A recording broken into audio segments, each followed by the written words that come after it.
Is it okay to do nothing? Well, we're going to talk about that today.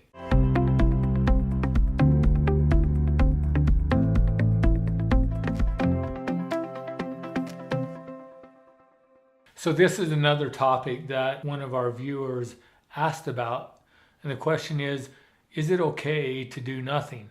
So if we look at what we teach here on principle-based living, first we need to be clear on even what we're asking. So what does it mean when we say, is it okay to do nothing? If you think about that question, I don't even know if that's possible. I mean, is it possible to do nothing? I don't think so. Our mind is constantly going, so we're always thinking. There are always thoughts going on in our head.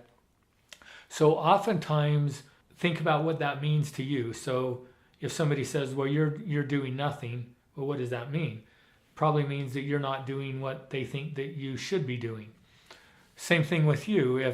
If somebody asks you, what are you doing? And your response is, I'm doing nothing.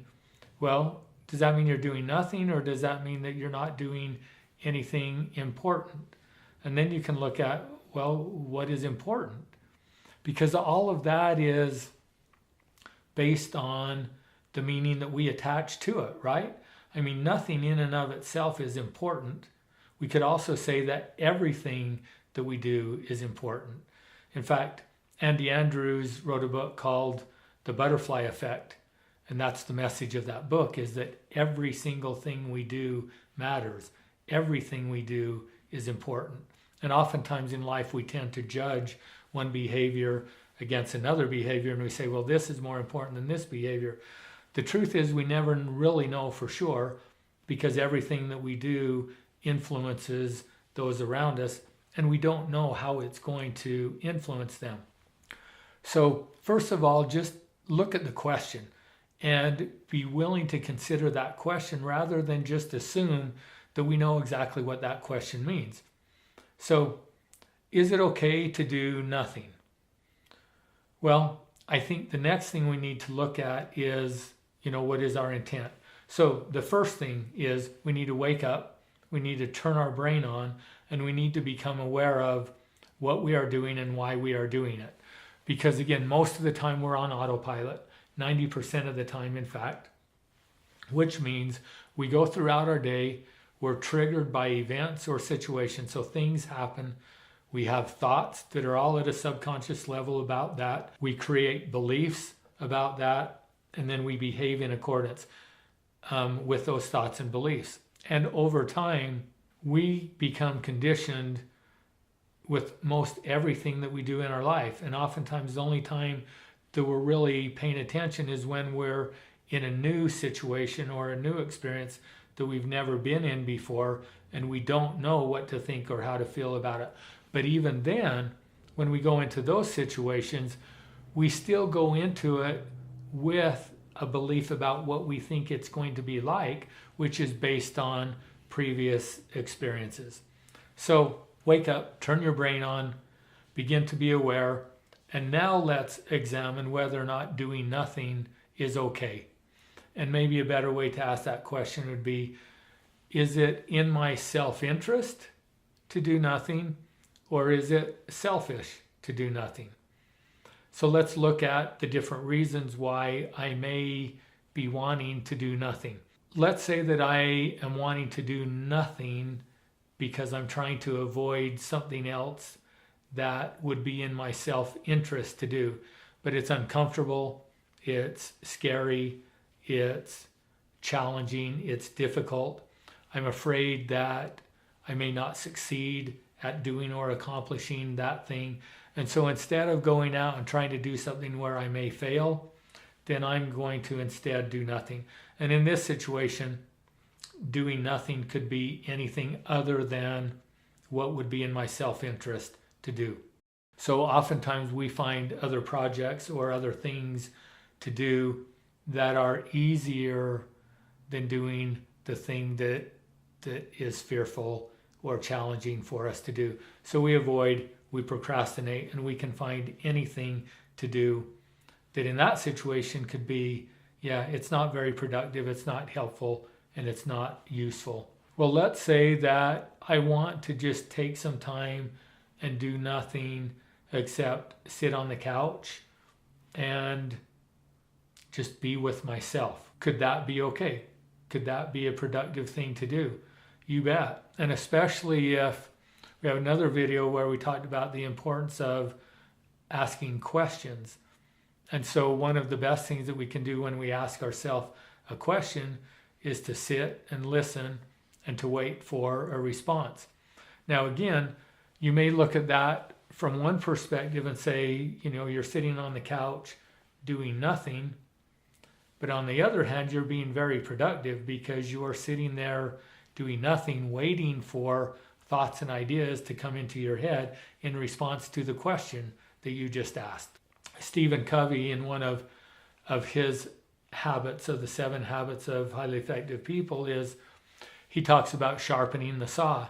And sharpening the saw is taking time away from our day-to-day activities. And that could be anything from taking a vacation to taking a nap to enjoying time with family or friends, or doing anything that you enjoy doing just as a way to take a break from the regular day-to-day activities, which puts you in a place to have new ideas, to have new thoughts, to re-energize yourself so that you're ready to go back out and take on the things that you need to do. So I believe that everything that we do can be in our self-interest. Well, better take that back. Not everything, because there are some things that we could do that are harmful to ourselves that would not be in our self-interest. But could watching a movie be in my self-interest, or watching TV be in my self-interest? It could. It could also be used to avoid and doing things that would be more in my self-interest to do. So I need to be aware, and I just need to look at, why am I doing what I'm doing? What is the purpose and what is the intent?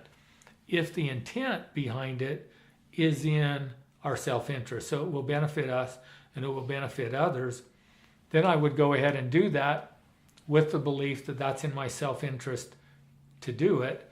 Then I'm going to pay attention to the outcome. If the outcome gives me what I think that it will give me, provides for me what it is that I want, if it does, then that can tell me, okay, that probably was in my self-interest. It did give me the outcome that I want, and I can try it again. And if that gives me the same outcome the second time, then I can do it again. And that's a way of, again, learning more about who I am and what is in my self-interest and what works for me, because we're all different. And so some of the things that you may use in your life that may benefit you may not necessarily benefit me. Some of the things that you choose to do with your time, if I chose to do those same things, maybe it would be doing nothing. Maybe it would be a waste of my time. But again, this is kind of the cool thing about this life is, again, there is no failure, right? Which means everything that we do or don't do, it's just an opportunity to learn from. So if I make a decision to do something that doesn't work for me, well, I can learn from that. So that just made that time that I spent useful and beneficial to me, because I learned something that will help me move forward in my life. So the truth is, we're never really doing nothing.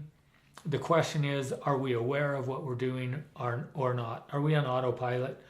If we are, then we could be going throughout much of our day kind of wasting a lot of our time because we're not paying attention. Look for ways to become more aware of what you're doing, why you're doing it. Ask yourself questions. Is this in my self-interest, or is this selfish? And then pay attention to the outcomes, learn from them, and then go on and make future decisions based on what you've learned. Thanks for watching today.